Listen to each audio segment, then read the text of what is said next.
Les explosions se succèdent dans le ciel de la banlieue de Damas. Selon la télévision syrienne, plusieurs roquettes israéliennes auraient touché le centre de recherche scientifique de Jamraya. Mais selon une source citée par l'agence Reuters, cette attaque visait des missiles iraniens destinés au Hezbollah. Ce n'est pas la première fois que ce site est visé. En janvier dernier déjà, le régime syrien accusait Israël de l'avoir bombardé.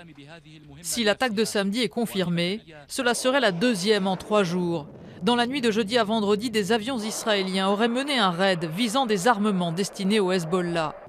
Pour le régime de Damas, les attaques lancées par Israël contre la Syrie démontrent les liens que l'État hébreu entretiendrait avec les terroristes. Le gouvernement syrien a confirmé depuis longtemps l'existence de liens entre les groupes islamistes, le sionisme et les bandes terroristes.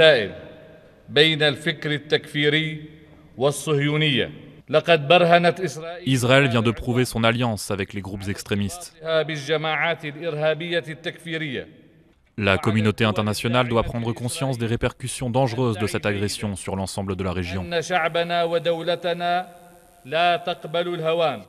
Avant de s'envoler pour Pékin, le Premier ministre israélien a réaffirmé la nécessité de protéger les Israéliens. Mon père m'a toujours enseigné que la plus grande responsabilité que nous avions était de garantir la sécurité d'Israël et son futur.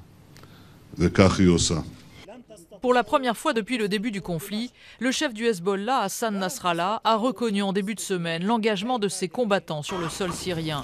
Une déclaration qui renforce la peur d'Israël de voir des armes transiter vers le Liban. Ce groupe est pourchassé depuis le mois de décembre par les autorités tunisiennes. Les accrochages sont réguliers. Depuis, un agent de la garde nationale a d'ailleurs été tué dans l'un de ces accrochages. Il s'agit de djihadistes bien armés, bien entraînés, qui avaient pour activité principale de faire passer en Algérie à destination du Nord Mali des armes et des djihadistes venus de Libye. Et aujourd'hui, il n'est pas impossible que ce groupe qui est actuellement combattu ait été rejoint par des éléments qui remonteraient du Nord Mali justement pour fuir l'avancée de l'armée française dans cette région. En tout cas, depuis 6 mois, l'armée tunisienne est véritablement incapable d'arrêter ces combattants qui sont actuellement retranchés dans les montagnes tunisiennes.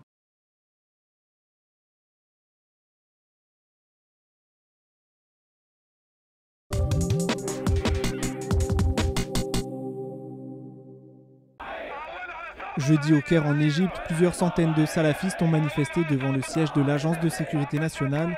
Ils accusent le service chargé de la sécurité d'État de les harceler. Nous exigeons que l'Agence de sécurité nationale soit nettoyée parce que ses membres n'arrêtent pas de convoquer nos frères pendant la nuit, pendant la journée. Il faut qu'ils comprennent que ces pratiques ne sont plus acceptables. Les membres de l'Agence de sécurité nationale nous convoquent individuellement. Alors nous, on a décidé d'y aller en groupe pour voir ce qu'ils veulent et aussi pour leur dire que ces convocations ne devraient plus avoir lieu. Certains manifestants s'en sont pris aux journalistes et d'autres ont brièvement tenté de franchir les grilles de l'agence. Les salafistes qui prônent un retour à l'islam des origines ont déclaré avoir décidé de manifester après que leur dirigeant a été convoqué par l'agence de sécurité. Une information démentie par le ministère de l'Intérieur.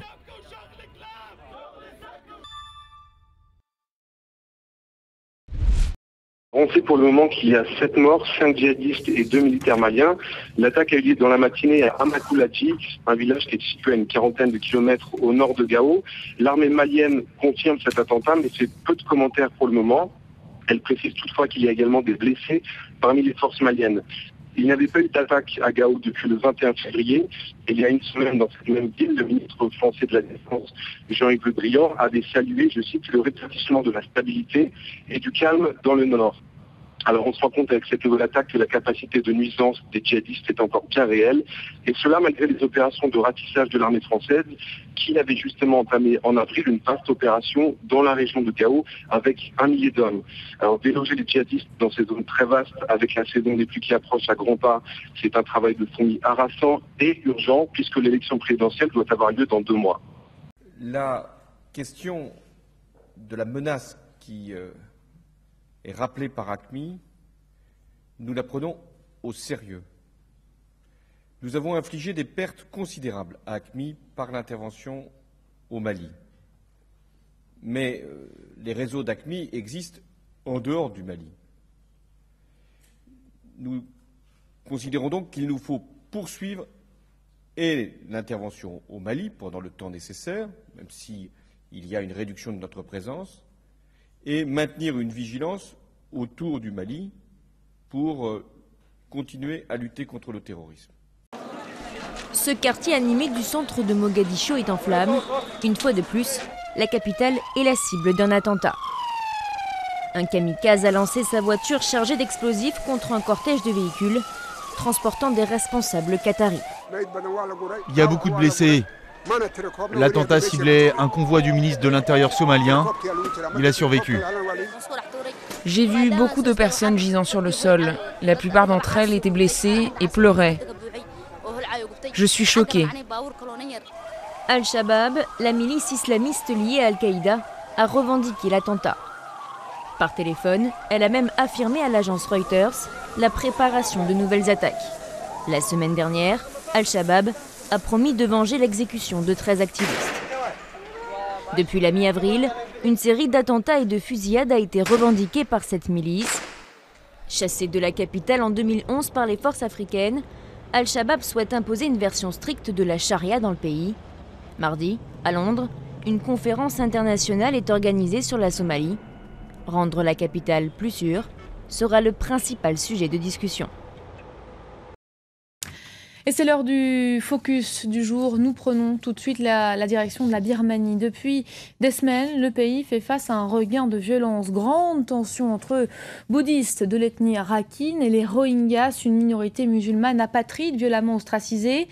Le mois dernier, les émeutes entre les deux communautés ont fait des dizaines de morts. De nombreux lieux de culte musulmans, des mosquées ont été détruits dans plusieurs villes.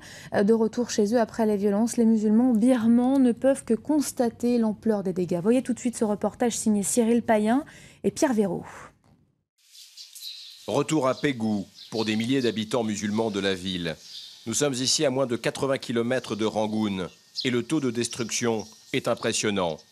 Ici, la mosquée, les maisons environnantes ont été détruites parfois au bulldozer par les émeutiers.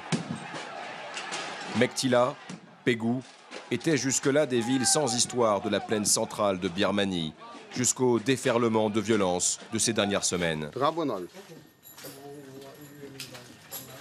Oumang Mang revient chez lui après une semaine passée à se cacher. La maison a été saccagée, mais tient encore debout. Il a de la chance. Par contre, son magasin a été pillé.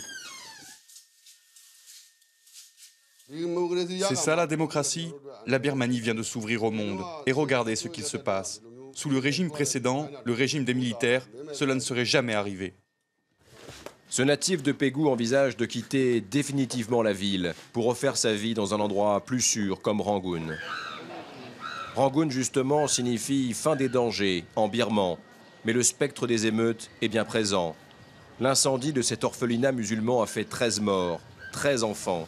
Sans doute un tragique fait divers, mais dans le quartier, tout le monde est persuadé qu'il s'agit d'une attaque criminelle et de la propagation des violences. Les musulmans du quartier sont sous le choc. Chacun a sa théorie sur l'incendie. Ils leur ont dit d'éteindre la lumière. Et le feu a commencé.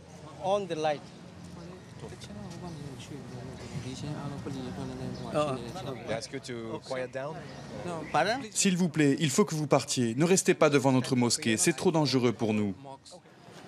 Après avoir été écrasés par un demi-siècle de dictature, les Birmans désormais s'entretuent. Parmi les meneurs des attaques anti-musulmanes, beaucoup font partie d'un mouvement fanatique bouddhiste, le groupe 969, dont les partisans sont de plus en plus nombreux. Les musulmans nous envahissent et ils veulent détruire le bouddhisme. Ils essaient de séduire nos femmes pour les convertir. Ils sont les ennemis du bouddhisme et de la Birmanie. Le groupe 969 est mené par des moines dont les prêches n'ont qu'une cible, les musulmans, et rien ne semble les arrêter. Il est évident que ces violences sont le fait d'agitateurs qui opèrent pour le compte de certaines forces, des éléments destructeurs qui auraient un intérêt politique à tirer de ces heurts. La nuit est tombée à Rangoon. Dans le plus grand quartier musulman, on se barricade. Les hommes se sont organisés en groupes d'autodéfense et se relaient pour faire le guet. La rue est bouclée. Les musulmans birmans ont décidé de ne compter que sur eux-mêmes. L'armée est encore là, avec le pouvoir. En 2007, lors des dernières manifestations dans les rues, les militaires ont tout réglé en seulement quelques heures. Et aujourd'hui, pour nous, ils ne font rien. Pourquoi ? Le décor est presque irréel. Celui d'un film de science-fiction. Nous sommes quelque part dans le désert du Nouveau-Mexique, au sud des États-Unis. Dans des containers comme celui-ci, des soldats font la guerre, à distance. Il leur suffit d'appuyer sur un bouton pour qu'un autre être humain meure, à des milliers de kilomètres en Afghanistan ou ailleurs. Un homme a bien voulu nous raconter ce qu'il s'y passe.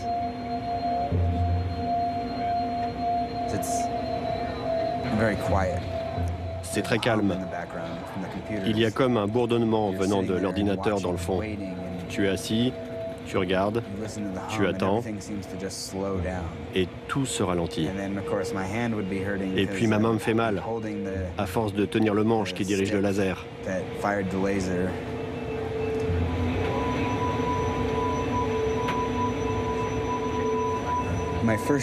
Mon premier tir, il y avait 3 personnes.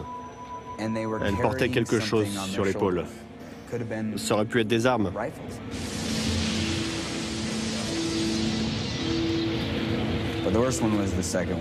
Mon plus mauvais souvenir, c'est le deuxième tir. Notre cible, c'était un bâtiment. On nous a donné l'ordre de tirer. On a tiré. Il ne restait que quelques secondes avant l'impact. 6, 5 secondes. Et puis un enfant a surgi à l'angle. Le bâtiment s'est effondré. On a observé la scène.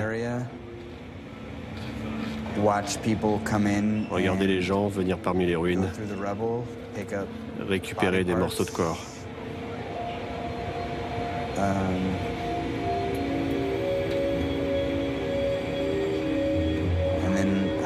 Et puis je suis rentré chez moi. Ces mots sont extrêmement rares. C'est la première fois qu'un opérateur de drone parle avec une telle franchise. Les drones, ces avions sans pilote, commandés à distance. Ils sont devenus l'arme de prédilection de Barack Obama dans sa guerre totale contre Al-Qaïda. Dans la plupart des cas, il s'agit de frappes très précises contre des membres d'Al-Qaïda et sa nébuleuse. Une guerre téléguidée, sans frontières, supposée sans risque. Sans risque pour qui? Avec quelle transparence? Combien de victimes silencieuses et sans visage?